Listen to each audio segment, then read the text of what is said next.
My name is Rachel, and for 8 years I was the family's unpaid wedding planner. Not by choice, but because saying no wasn't an option in the Morrison family. Every engagement announcement came with the same expectation. Rachel will handle everything. Rachel always makes it perfect. Rachel doesn't have a life anyway. The pattern started when I was 22 with my cousin Jennifer's wedding. Fresh out of college with an event planning degree, I naively offered to help with centerpieces.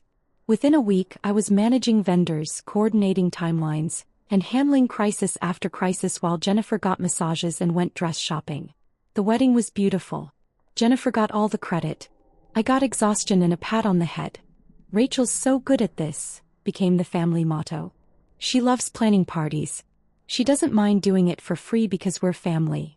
What they really meant was, Rachel is single so her time doesn't matter. Rachel doesn't have kids so she's available. Rachel is the family disappointment, so she should be grateful to contribute something useful.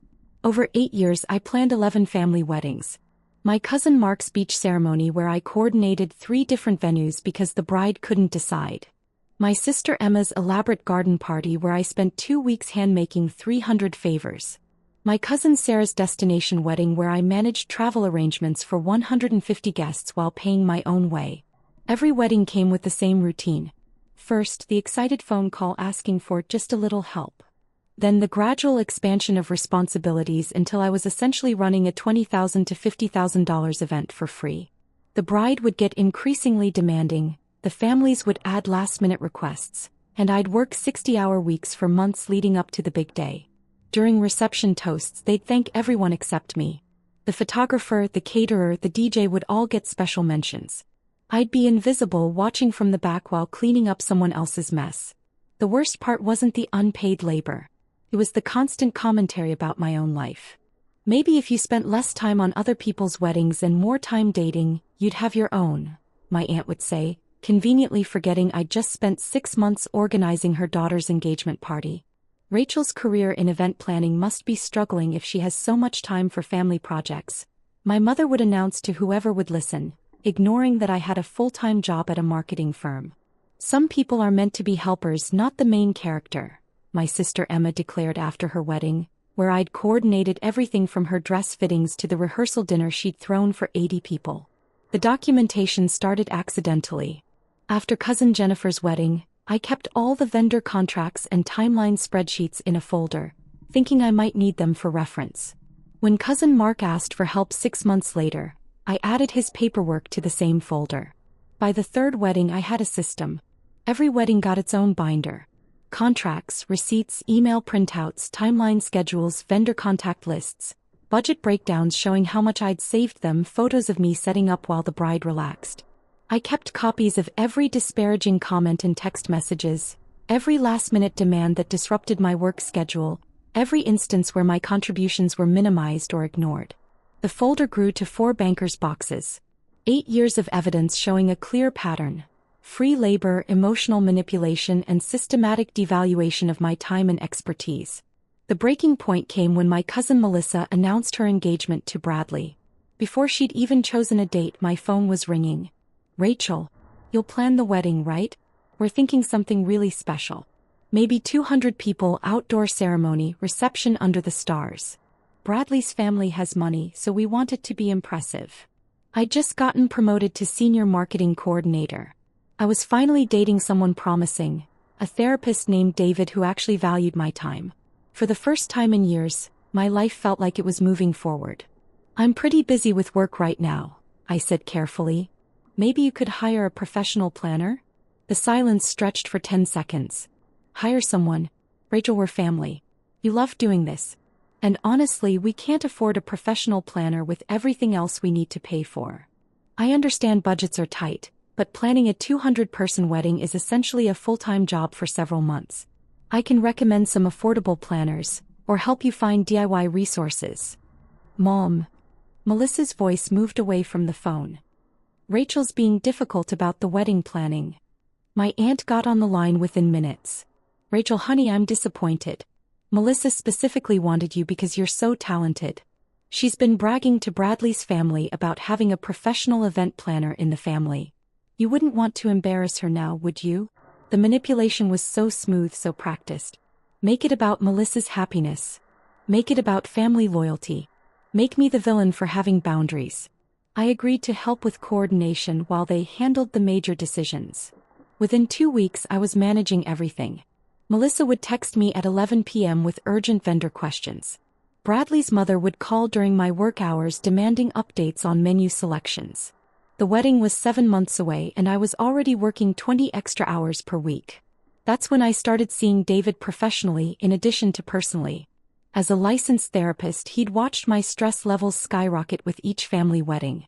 He'd seen the documentation I'd accumulated. He'd listened to my family's phone calls when they'd interrupt our dates with wedding emergencies. "Rachel," he said during one of our sessions, "I need you to read this list and tell me if it sounds familiar." He handed me a printout titled, "Signs of Family Exploitation and Emotional Abuse." Consistently expected to provide free labor for family benefit while your own needs are dismissed. Family members mock or minimize your achievements while demanding you contribute to theirs. Requests framed as temporary favor that expand into major commitments without additional compensation or recognition. Emotional manipulation when you attempt to set boundaries. "You're being selfish. Family comes first. We thought you cared about us. Your time and energy treated as less valuable than other family members' time and energy." Pattern of ignoring your expertise in professional settings while exploiting that same expertise for free in family settings. I read the list twice. Every item described my experience perfectly. "This has been happening for 8 years, I said quietly. "And how do you feel about that?" For the first time I said it out loud. Exploited. Used. Like my only value to them is what I can do for free. David helped me develop what he called an empowerment plan. Not revenge, not dramatic confrontation, but strategic boundary setting with professional backing. Step 1. Document everything. I was already doing this, but David helped me organize it more systematically. Every email, every text, every phone call got saved and categorized. Hours worked, money saved, personal costs, missed work, canceled plans, relationship impacts. Step 2. Calculate real costs. Using industry standard rates for event planning services, David helped me add up what my family had saved by exploiting my labor. 11 weddings, averaging 100 hours of work each at $75 per hour for event coordination. Over $82,000 in free professional services. Step 3. Identify support systems. David connected me with other therapists who'd seen similar family dynamics. He helped me recognize that my friends had been trying to support me for years, but I'd been too embarrassed to admit how badly my family treated me. Step 4. Practice boundary statements. I'm not available for wedding planning. I can recommend several professional planners. My schedule doesn't allow for additional commitments. I've decided to step back from event planning for family. Step 5. Prepare for escalation. David warned me that families often escalate their manipulation when their usual tactics stop working.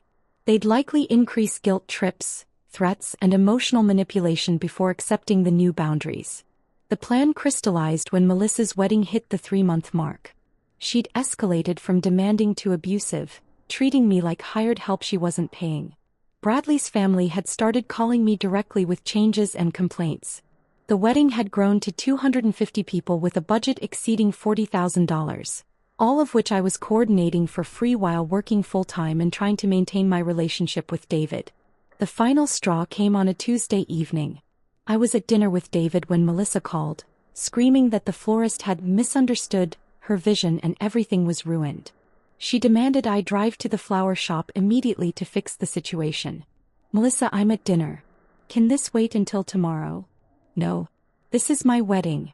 Everything has to be perfect. You're supposed to be taking care of this." David watched me handle the 20-minute tirade about how I was being selfish and irresponsible. When I hung up, he asked the question that changed everything.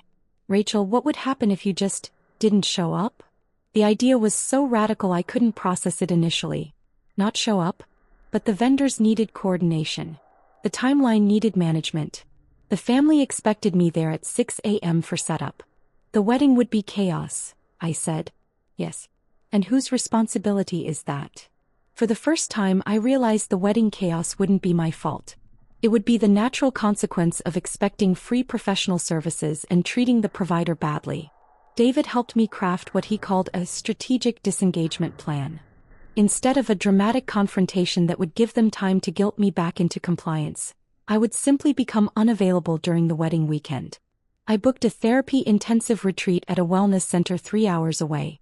Friday through Sunday, complete digital detox, no phone access, intensive workshops on family trauma and boundary setting. It was scheduled for the exact weekend of Melissa's wedding. The beauty of the plan was its simplicity. I didn't have to confront anyone or justify anything. I just had to be somewhere else, completely unreachable, while they faced the reality of what happens when you don't pay professionals. 2 weeks before the wedding, I sent a single text to the family group chat. Due to a mental health crisis, I'll be attending an intensive therapy retreat this weekend and will be completely unreachable. All vendor contact information is in the shared folder. Wishing Melissa and Bradley a beautiful wedding. Then I turned off my phone. The therapy retreat was transformative. 15 people dealing with family trauma, led by 3 licensed therapists who specialized in family exploitation dynamics. For 3 days I was surrounded by people who understood exactly what I'd experienced. Your family trained you to believe your value came from service, Dr. Martinez explained during one session. They created a system where you provided professional-level labor in exchange for basic family acceptance. That's not love. That's exploitation. Other participants shared similar stories. The daughter who'd been the family's free accountant for 20 years. The son who'd provided free construction work for every family home renovation. The sister who'd been unpaid babysitter for all family gatherings. What you're doing, Dr. Martinez told me, is breaking a cycle. You're showing them that their system only worked because you allowed it to work. When you remove your participation, they have to face the reality of what they were asking. While I was learning about healthy family dynamics and practicing boundary setting, Melissa's wedding was imploding. I got the full story later from my friend Sarah, who was a guest. She'd watched the disaster unfold in real time. The morning of the wedding, the family arrived at the venue expecting everything to be set up and ready. Instead, they found vendors waiting for direction, decorations still in boxes, and no coordination system in place. Melissa's mother called the florist, who said they'd delivered the flowers as contracted but needed someone to specify placement. The caterer was ready to begin food prep but needed final headcount confirmation and dietary restriction updates. The DJ had arrived but needed someone to review the music timeline and special request list. "Where's Rachel?" became the desperate refrain. They tried calling me dozens of times. When they realized my phone was off, they tried calling David. He politely explained that I was at a mental health facility and completely unreachable for the weekend. Mental health facility? Melissa's father demanded. What's wrong with her? Exhaustion and stress-related trauma from family exploitation, David said calmly. The facility recommends no contact until she's completed the intensive therapy program. The family spent the entire morning trying to coordinate what I would have had organized weeks earlier. They called the vendors I'd hired, trying to understand contracts they'd never read. They tried to implement timeline schedules they'd never reviewed. They attempted to set up decorations they'd never planned. By noon, 3 hours before the ceremony, they were in full panic mode. Melissa was sobbing in the bridal suite because the flowers were wrong, the seating chart was missing, and no one could find the special music playlist for her processional. Bradley's family was quietly furious that their elegant wedding was turning into amateur hour chaos. The ceremony happened, but barely. The processional music was wrong because no one could figure out the DJ's equipment. Half the decorations remained in boxes because no one knew the setup plan. The photographer was frustrated because no one could provide the detailed shot list I'd created. The reception was worse. The caterer served dinner an hour late because no one had coordinated the timeline. The cake cutting happened before the toasts because no one was managing the schedule. The special lighting I'd arranged wasn't activated because no one knew how to work the controls. Sarah said the most telling moment came during the reception, when Melissa's mother stood up to give a toast. "We want to thank everyone who made this day special," she began, then paused awkwardly. "The florist, the caterer, the DJ." Another pause. "And of course Rachel, who usually..." She stopped completely, unable to figure out how to acknowledge my absence without admitting how much I'd actually done for free. The toast ended lamely with generic thanks to everyone who contributed. The guests knew something was wrong. Multiple people asked Sarah where I was, commenting that family weddings always seemed so much more organized when I was involved. When word spread that I was at a mental health facility due to family stress, several family friends started connecting the dots. "Wait," Sarah heard my aunt's neighbor say, "Rachel planned all those beautiful weddings for free? And now she's in therapy because of family problems?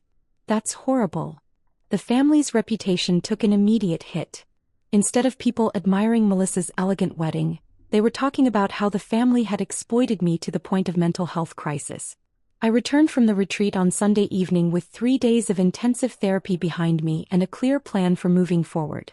Dr. Martinez had helped me craft specific boundary statements and prepare for the family's inevitable attempts to restore the old dynamic. My phone had 47 missed calls and 23 voicemails. I listened to them chronologically, hearing the progression from confused, "Where are you?" to angry, "This is selfish," to panicked, "We need you," to desperate, "Please call back," to accusatory, "You ruined everything." The final voicemail was from my mother, left at 11 p.m. on Saturday night. "Rachel, I don't know what kind of stunt you think you're pulling, but you've embarrassed this entire family. Melissa's wedding was a disaster and it's all your fault. You better have a good explanation for this selfish behavior."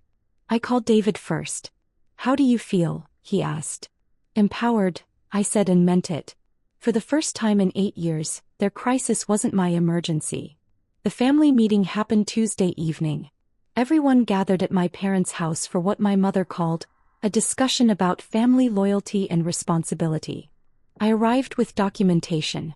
The 4 bankers' boxes of wedding planning evidence, plus Dr. Martinez's assessment of family exploitation patterns, plus David's professional evaluation of the emotional abuse I'd endured.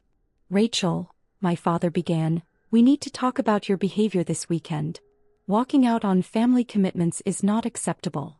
"I didn't walk out," I said calmly. "I sought professional help for trauma caused by 8 years of family exploitation." I opened the first box and pulled out the financial calculations David had helped me compile. "This shows the value of professional services I've provided for free since 2015. 11 weddings, 1,100 hours of labor, $82,500 in event planning services. None of you would expect a professional planner to work for free. None of you would treat a hired coordinator the way you've treated me." Melissa started crying. "I can't believe you're making my wedding about money. We're family." "You're right," I said. "We are family, which means my time should be valued, not exploited. My expertise should be respected, not demanded. My boundaries should be honored, not manipulated." I pulled out Dr. Martinez's assessment. A licensed therapist who specializes in family dynamics has reviewed our patterns and confirmed systematic emotional abuse and exploitation.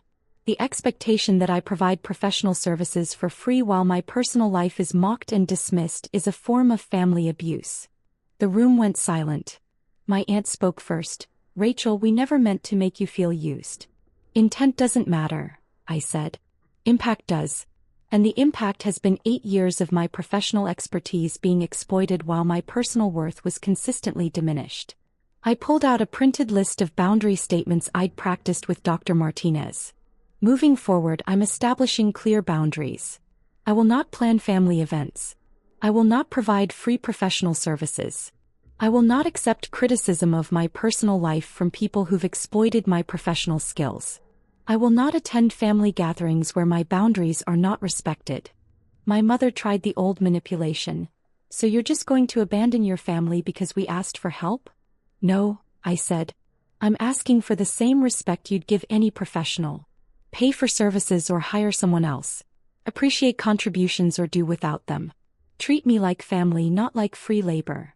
The intervention worked because I had professional backing and documented evidence. David's professional assessment carried weight they couldn't dismiss.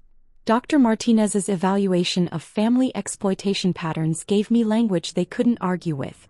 The financial calculations showed the reality of what they'd been asking in terms they understood. Most importantly, Melissa's wedding disaster had shown them what happens when they don't value professional services. The chaos wasn't theoretical anymore. It was a humiliating reality they'd experienced in front of 200 people. The family's response was mixed. Some, like my cousin Jennifer, apologized genuinely and admitted they'd never considered the real cost of what they'd been asking. Others, like my sister Emma, remained defensive and angry. But the pattern was broken. No one asked me to plan cousin David's wedding 6 months later. They hired a professional planner and paid market rates.